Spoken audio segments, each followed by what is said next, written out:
One of the things I love about New Jersey is that no matter where you are in the state, you're always close to something with historical significance.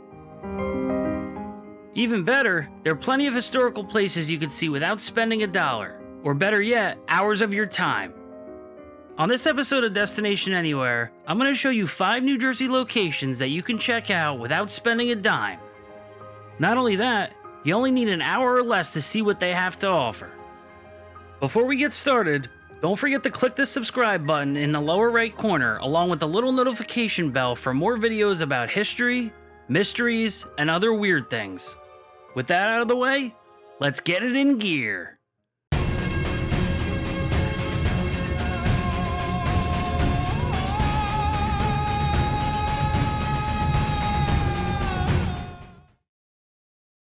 First up on our list is one of the strangest looking things you'll see in the Garden State. While it is weird looking, this giant antenna represents one of the most important tools in the history of the study of our universe. Located in Holmdel, the horn antenna was built in 1960 by Bell Labs as part of a project to send weak radio waves long distances. By 1965, this project had come to an end, and the antenna's usage fell into the hands of Bell Labs radio astronomers Arno Penzias and Robert Wilson. While attempting to use the antenna as a radio telescope for a mutual project, they noticed a persistent static hum in the background of their work. After running several tests to decipher the origin of the noise and working with astrophysicists from Princeton University, it was discovered that the hum was caused by cosmic microwave background radiation. Long story short, this discovery eventually led to the Big Bang Theory becoming the scientifically accepted origin of the universe. And in 1978, Penzias and Wilson were awarded the Nobel Prize in Physics for their findings. If you want to see this piece of history for yourself, make sure you go during normal business hours as it's located behind the Nokia Bell Labs campus off Holmdel Road. Next up on our list of quick stops is Grover's Mill in West Windsor. I actually made one of my first Destination Anywhere videos about this place a few years ago, but it was just perfect for this list, so I had to bring it back. Essentially, Grover's Mill was one of the places that aliens landed in the famous 1938 broadcast of the fictional radio drama The War of the Worlds. The Halloween Eve airing, narrated by Orson Welles, caused a panic as some listeners across the country tuned in midway through the play and thought they were listening to an actual news report of aliens invading this tiny New Jersey town.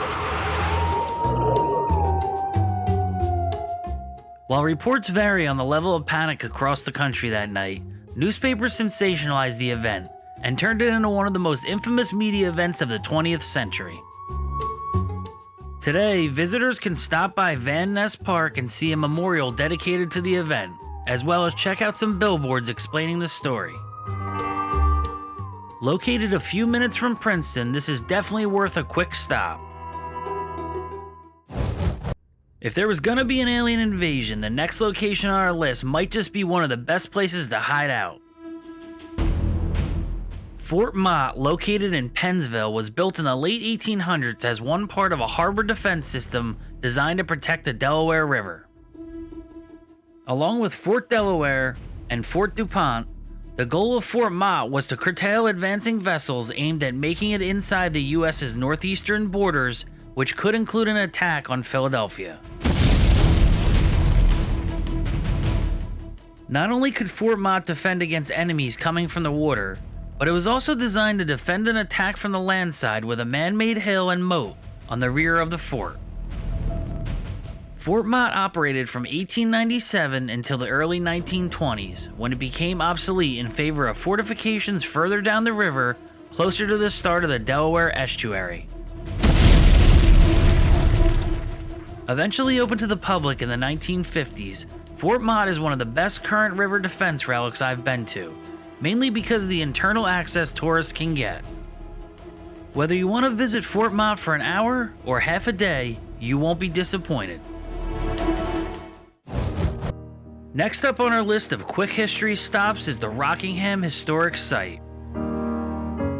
Located in Kingston, this wartime headquarters was home to General George Washington at the conclusion of the Revolutionary War. Washington would call Rockingham home for nearly 3 months in the fall of 1783, and it was during this time he would issue his farewell orders to the armies of the United States, thus paying homage to the troops he led to victory over the British. It was also during his time at Rockingham that the Treaty of Paris was signed, which would signal the official end to the Revolutionary War. On November 10th, Washington would depart Rockingham to tie up some loose ends before heading home to Mount Vernon. While the Rockingham quarters sit cozily on this current parcel of land, this isn't the exact original location they were erected at. Because of the nearby quarry operation and the desire of history-minded citizens to preserve the history of the estate, the buildings were relocated twice before landing at the current spot. With tours given 5 days a week, this northern central Jersey location is perfect for a quick dose of history. Did you ever wonder how phone calls were made across the ocean back in the old days, say from North America to Europe? Well, if you're like me and you wonder about weird things like that, you're in luck because I'm about to show you the place where that early technology took off in the middle of the 20th century. The AT&T Historic Pole Farm, or the Pole Farm in Mercer Meadows, located in Lawrence and Hopewell, was once a critical hub for all transatlantic phone calls. Because of its flat land and proximity to AT&T's Netcong receiving center, the pole farm made an ideal site, and by the close of the Roaring '20s, AT&T would purchase the land here needed to build its shortwave radio transmission station. With a series of towers and antennas, this facility would be the gateway that all transatlantic phone calls would run through on their way to or from Europe.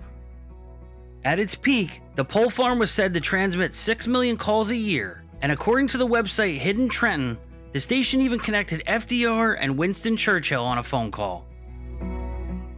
Unfortunately for the site, its heyday would come to an end in the 1960s. With the success of the transatlantic communications cable laid across the floor of the Atlantic, as well as satellite technology, the pole farm was soon obsolete, and by 1975 it was closed for good. Now part of the Mercer County Park System, visitors can come check out this historic site as well as enjoy Mercer Meadows' 1,600 acres of land or miles of trails. Well, that's going to do it for this episode of Destination Anywhere. Make sure to give this video a thumbs up, and don't forget to follow me on Twitter and Instagram, and subscribe to the Mickey Shuffle on YouTube.